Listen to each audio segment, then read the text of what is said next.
Et voilà, des milliers de fois dans l'Ancien Testament, Dieu est appelé en hébreu Yahvé, ce qui veut dire celui qui est éternellement, celui qui ne change jamais. Et c'est pour ça qu'on traduit en français l'Éternel ou le Seigneur.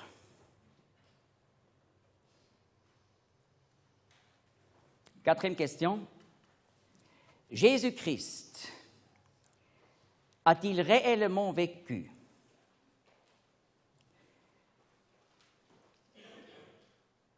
Il y a toujours des gens qui disent « Oui, mais on n'est pas sûr si Jésus-Christ a vraiment vécu. » Alors, inutile de vouloir croire en Jésus-Christ. Mais alors là, il est utile de pouvoir expliquer aux gens, oui, nous avons bien sûr le témoignage de la Bible, du Nouveau Testament, écrit par des témoins oculaires. Alors, une personne critique pourrait dire, oui, mais là, je me méfie de la Bible.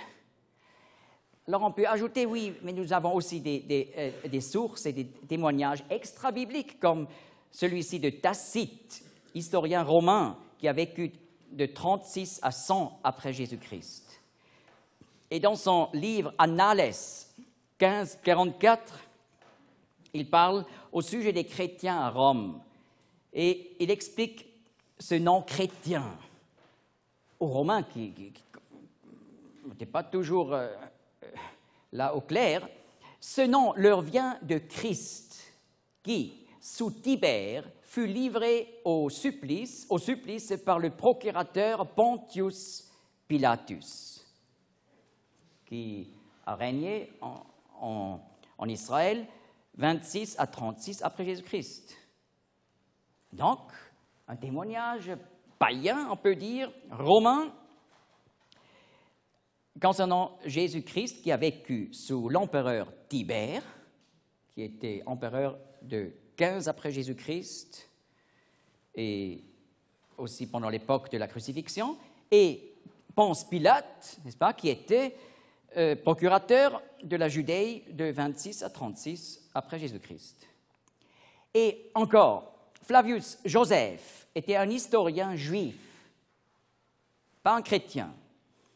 Il a vécu de 37 à 100 après Jésus-Christ, et dans son livre, ou dans ses livres, Antiquité judaïque, 1863, il parle de l'époque de Ponce Pilate. En ce temps-là, vécut Jésus, homme sage. Et un peu plus tard, et lorsque sur la dénonciation de nos principaux citoyens, Pilate l'eut condamné à la crucifixion. Alors, la question est clarifiée. Alors, une autre question. La Bible a-t-elle été falsifiée? Il y a toujours cette question cruciale qu'on nous pose. La Bible a été recopiée en permanence. Il y a donc forcément des fautes. Peut-on vraiment attester qu'il s'agit encore aujourd'hui de la Bible originale? Question cruciale, la Bible a été recopiée en permanence. Il y a donc forcément des fautes. Peut-on vraiment attester qu'il s'agit encore aujourd'hui de la Bible originale? Alors là, avant de répondre, il faut expliquer la composition de la Bible, parce que pas tout le monde le sait que la Bible est composée de deux grandes parties. D'abord, l'Ancien Testament, une collection de 39 livres, des livres de Moïse, jusqu'au prophète Malachie, donc de l'époque de 1606, Exode de l'Égypte, jusqu'à 420 avant Jésus-Christ. Et le message de l'Ancien Testament, c'est fondamentalement la promesse, le Messie, le Sauveur du monde, va venir.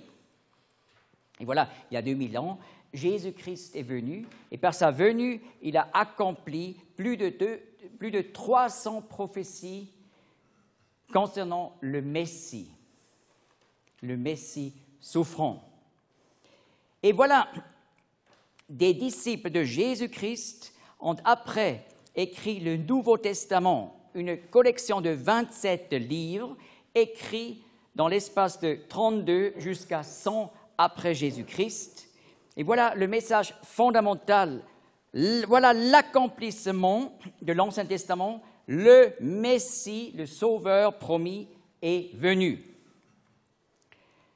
Donc, il faut expliquer, les écrits du Nouveau Testament ont été rédigés dans cet espace de quelques décennies au 1er siècle en grec, en langue grecque. Et encore aujourd'hui, nous avons à peu près 5760 manuscrits grecs. Ça peut être des fragments ou le Nouveau Testament en entier et tout entre deux. Et voilà des manuscrits qui sont datés du 2e, et il y a même des datations de quelques manuscrits du 1er siècle jusqu'au 15e siècle, donc jusqu'à l'époque où on a commencé à imprimer. Mais nous parlons de manuscrits, donc de textes écrits à la main. En plus, nous avons à peu près 10 000 manuscrits de traduction ancienne du texte grec en latin, dans des dialectes égyptiennes, etc., dans plusieurs anciennes langues. Alors vous voyez, en tout, on a plus de 15 000 manuscrits, et cela de tous les siècles. Donc on peut comparer ces manuscrits pour trouver le texte original. Et bien sûr, les copistes ont fait des erreurs, comme nous le faisons lorsque nous copions un texte. Mais par la majorité des manuscrits, on peut voir où il s'agit d'une faute de copie et où il s'agit du texte établi. Alors, nous savons exactement ce que les écrivains du Nouveau Testament avaient écrit. Voilà l'exemple d'un texte grec du Nouveau Testament. Charishumin, kai Irene, apoteu patros hemon, kai kurio, Jésus Christou. Et voilà, l'Ancien Testament, il faut le distinguer. L'Ancien Testament a été écrit en hébreu. Et quelques chapitres, comme par exemple dans le livre de Daniel, en araméen, une langue parentée de l'hébreu.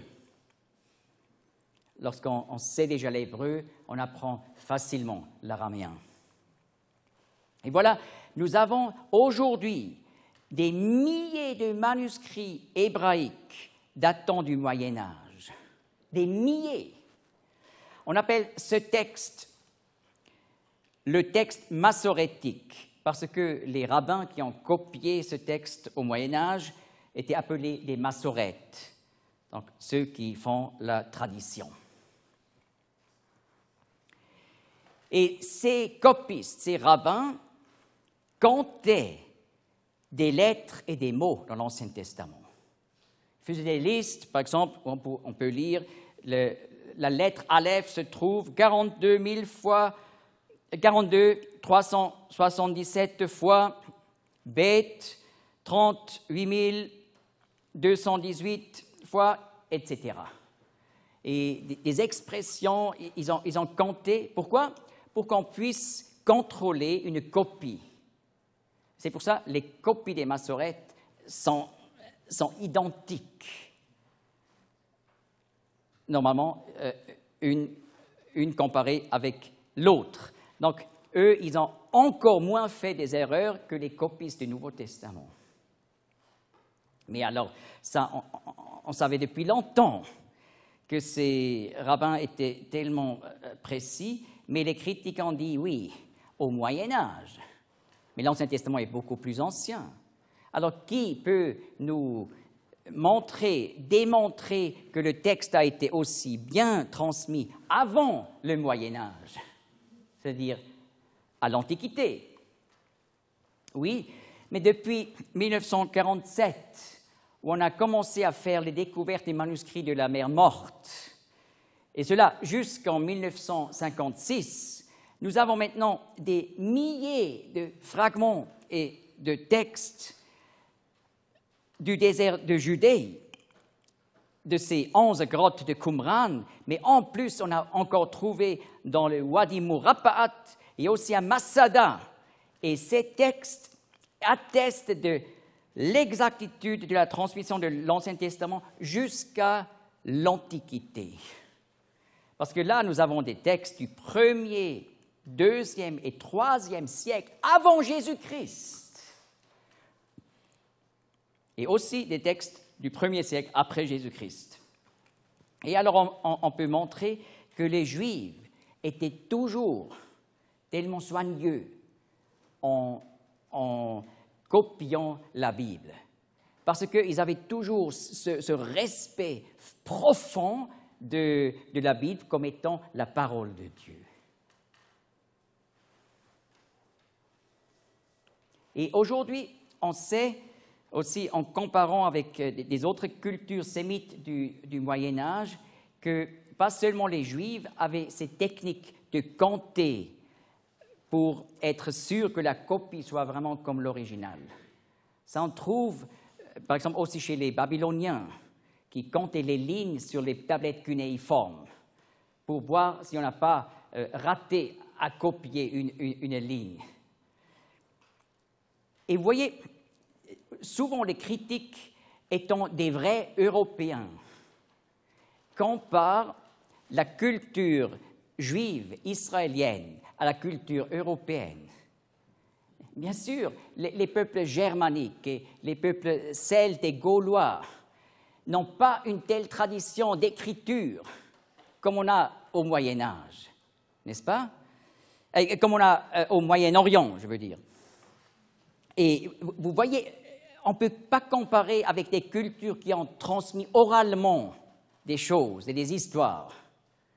Nous avons ici affaire à des cultures qui, dès l'Antiquité, ont mis un grand accent sur la tâche de transmettre, non pas oralement, mais par écrit. Eh bien, il y a aussi le rouleau d'Ésaïe à Qumran, et là, vous pouvez lire, comme dans tous les manuscrits ultérieurs d'Ésaïe, 40, verset 8, « L'herbe est desséchée, la fleur est fanée, mais la parole de notre Dieu demeure à toujours. »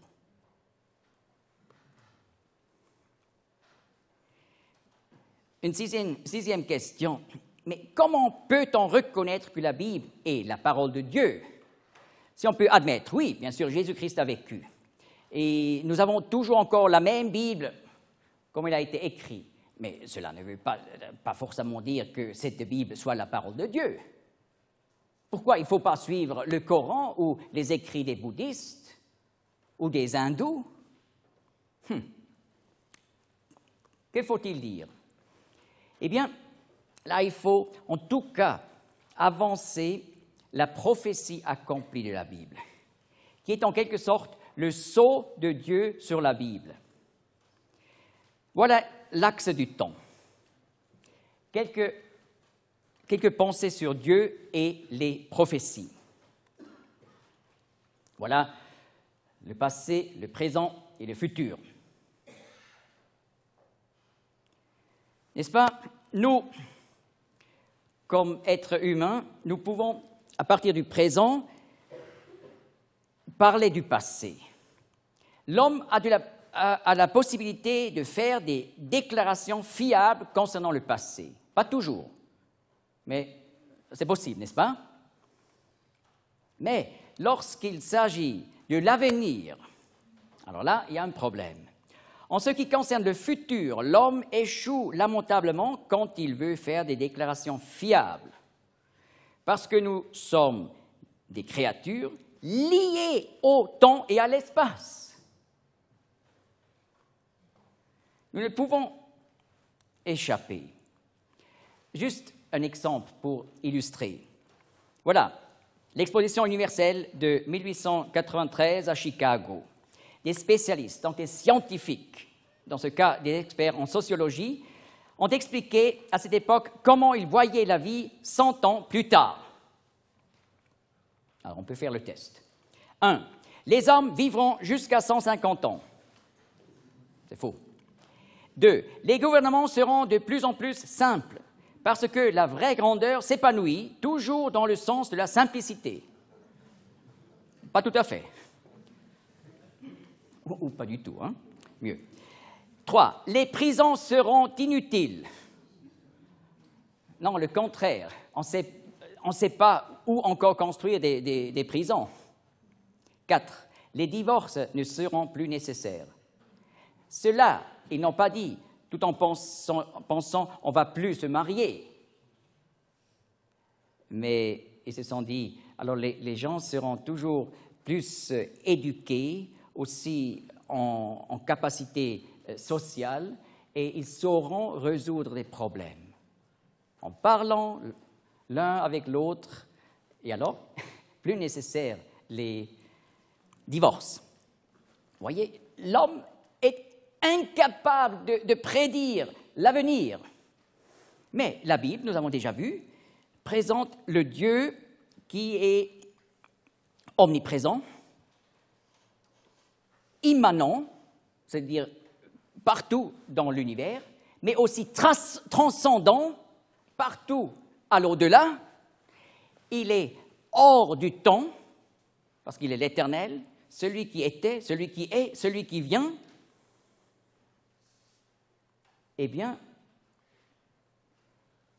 77 fois, ou comme on dit ici, 77 fois, on trouve dans le livre du prophète Ézéchiel la déclaration suivante, un refrain avec variation.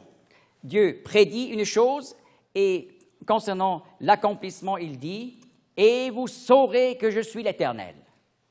Donc, c'est une clé pour connaître le vrai Dieu, le Dieu de la Bible, l'Éternel, Yahvé, la prophétie accomplie.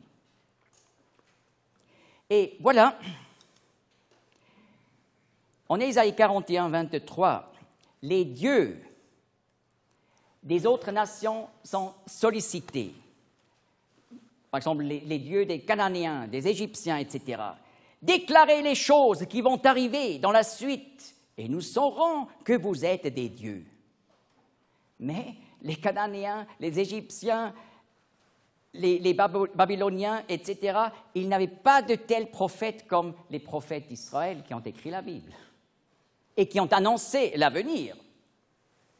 La Bible est le seul livre au monde qui peut faire des déclarations absolument fiables et détaillées sur le futur.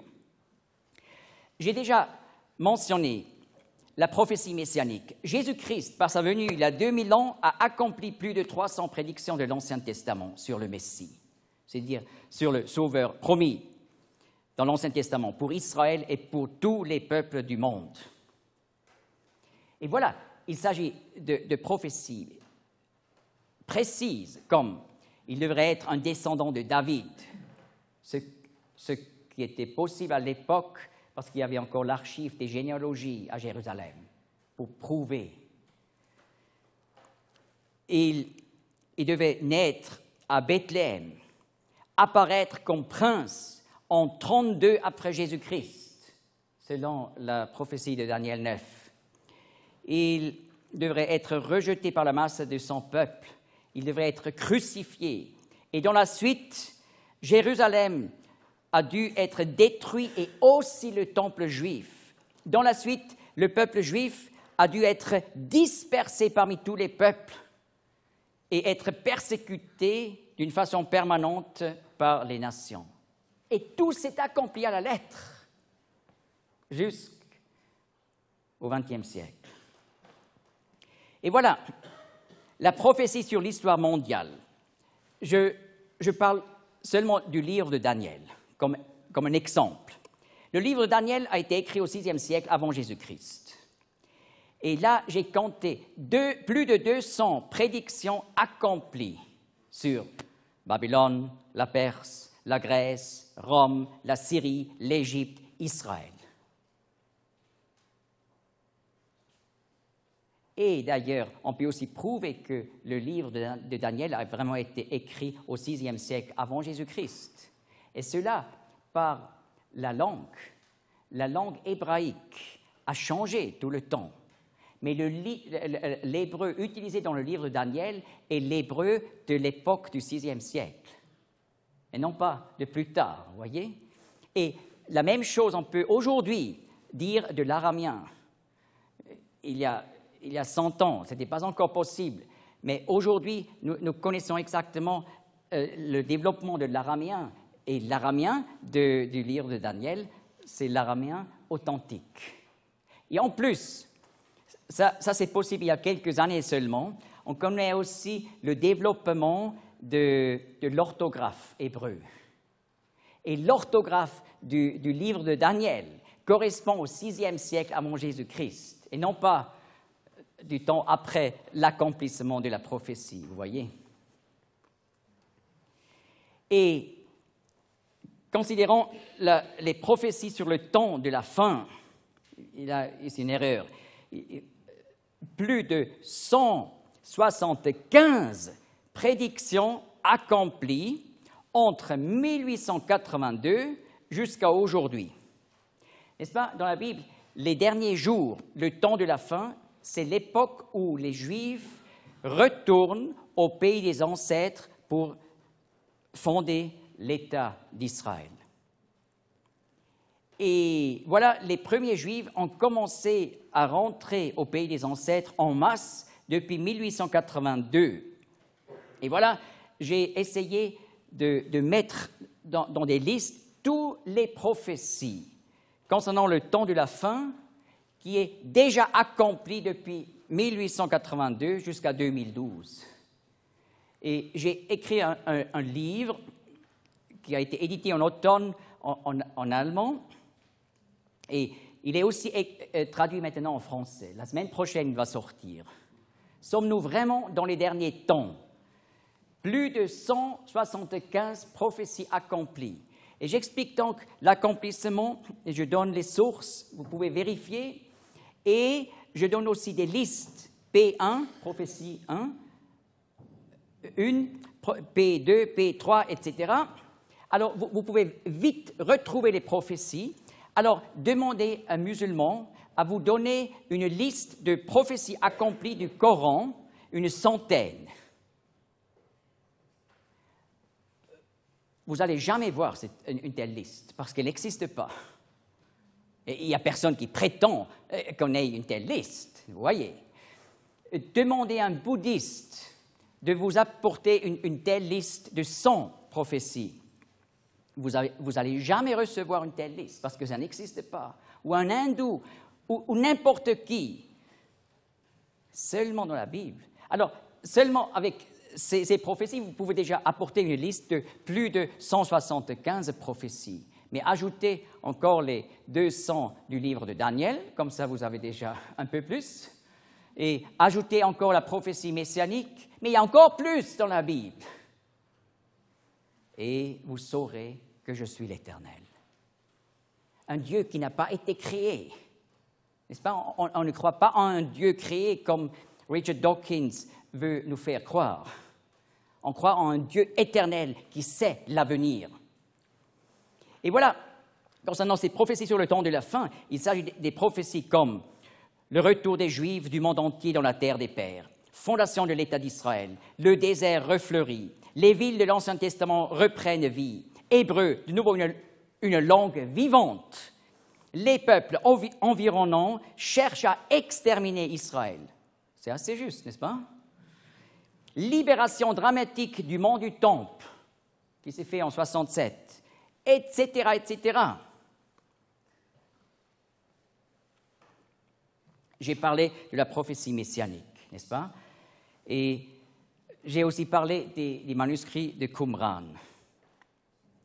Il faut que j'explique encore un chapitre particulièrement cher et précieux, c'est Ésaïe 53, qui parle de Jésus-Christ et de sa souffrance pour nos péchés. Et voilà, autrefois, il y avait des gens qui ont dit, oui, mais peut-être Ésaïe 53 a été écrit après la mort de Christ. Et présenté comme une prophétie. Mais on a trouvé dans les grottes de Qumran un rouleau complet du livre d'Ésaïe, datant du IIe siècle avant Jésus-Christ. Et j'ai contrôlé, Ésaïe 53 s'y trouve intégralement. J'ai lu le texte entièrement.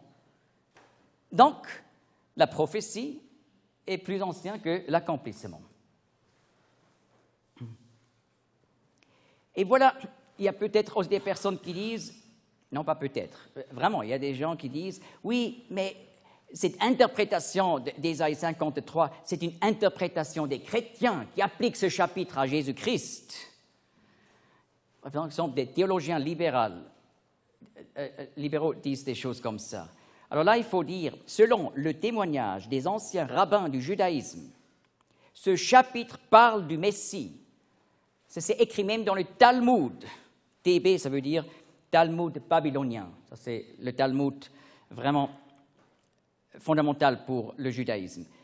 Dans le traité Sanhédrin 98b, et aussi dans le Targum Jonathan et dans d'autres écrits. Clairement, les rabbins étaient sûrs et clairs que ce chapitre parle du Messie, sans vouloir voir l'accomplissement en Jésus-Christ. Mais en Jésus-Christ, ce chapitre s'est accompli à la lettre. Je lis Ésaïe 53, verset 3. Le langage utilisé par Ésaïe est appelé dans la grammaire hébraïque le passé prophétique. Donc l'avenir est présenté comme étant découlé. Il parle du Messie, il est méprisé et délaissé des hommes, homme de douleur, et sachant ce que c'est que la langueur. Et comme quelqu'un de qui on cache sa face, il est méprisé et nous n'avons eu pour lui aucune estime. Certainement, lui a porté nos langueurs et s'est chargé de nos douleurs. Et nous l'avons estimé battu, frappé de Dieu et affligé. Mais il a été blessé pour nos transgressions, il a été meurtri pour nos iniquités. Le châtiment qui nous donne la paix a été sur lui, et par ses meurtrissures, nous sommes guéris. Et au verset 10, « Mais il plut à l'Éternel de le meurtrir. Il l'a soumis à la souffrance. S'il livre son âme en sacrifice pour le péché, il verra une semence. Il prolongera ses jours. » Ça parle de la résurrection. Après la mort. « Il prolongera ses jours et le plaisir de l'Éternel prospérera en sa main. » Voilà, le texte parle du fait que le Messie sera mis à mort, mais comme un sacrifice pour les péchés. Il verra du fruit du travail de son âme et sera satisfait. Par sa connaissance, mon serviteur, juste, enseignera la justice à plusieurs et lui portera leurs iniquités. Eh bien, on peut expliquer, n'est-ce pas, aux gens autour de nous qui nous sollicitent de notre foi, que nous avons des raisons pour lesquelles nous croyons. Et nous nous basons sur Jésus-Christ, ce roc. Et cela est un fondement solide aussi pour passer à travers les difficultés de la vie. Nous ne sommes pas épargnés d'épreuves, mais nous faisons cette expérience, jour après jour, que ce Dieu éternel qui tient entre ses mains tout le monde, tient entre ses mains aussi notre vie individuelle. Il nous conseille, il nous porte, il nous console et il nous encourage à apporter ce témoignage de Jésus-Christ au monde entier. 1 Corinthiens 3, verset 11. « Car personne ne peut poser d'autre fondement que celui qui est posé, qui est Jésus-Christ. » Alors, ainsi on peut expliquer le terme fondamentaliste chrétien, et je pense on peut assurer maintenant, ils ne sont pas dangereux. Parce que s'ils deviennent dangereux, ils ne sont pas des fondamentalistes. C'est tout simple. Parce que là, ils n'écoutent pas la parole du Seigneur, du sermon sur la montagne. Merci de votre attention.